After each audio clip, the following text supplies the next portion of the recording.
You can disagree without being disagreeable. President Rodrigo Duterte has described the late former President Ferdinand Marcos as the best president ever, which I respectfully disagree.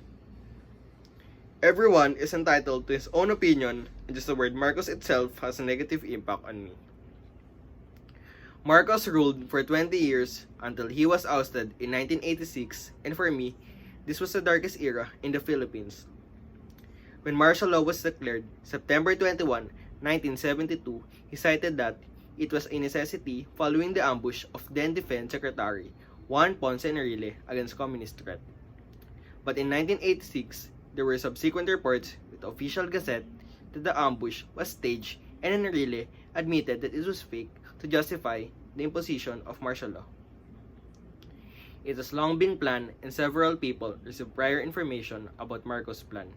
He ordered the armed forces to prevent or suppress any act of insurrection or rebellion. Martial law era was marked by plunder, repression, torture, and atrocity.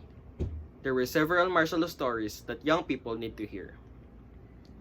Subversion was described as anybody who goes against the government. Under Proclamation 1081, it gave the military to arrest, detain, and execute anyone who even dared to breathe sadly about the Marcos administration. As an example, Archimedes Serrano was only 21 when he questioned Amy Marcos on why she is the national chairman of Kabataang Barangay during the open forum. He was forcibly taken out of venue by Amy's bodyguard and was tortured and thrown out of a building window. All because Amy was irked at his question. 60,000 were arrested during the first year of martial law alone, and many of their stories will never be told. Michael Chua wrote a paper detailing the torture method used during the Marcos regime. Aside from electrocution of body parts and genitals, it was routine to waterboard political prisoners, burn them using cigarettes and flat irons, strangle them using wires and steel bars, and rub pepper on their genitals. Women were stripped naked and made to sit on ice blocks or stand in cold rooms, and were sexually assaulted using objects such as eggplants smeared with chili peppers.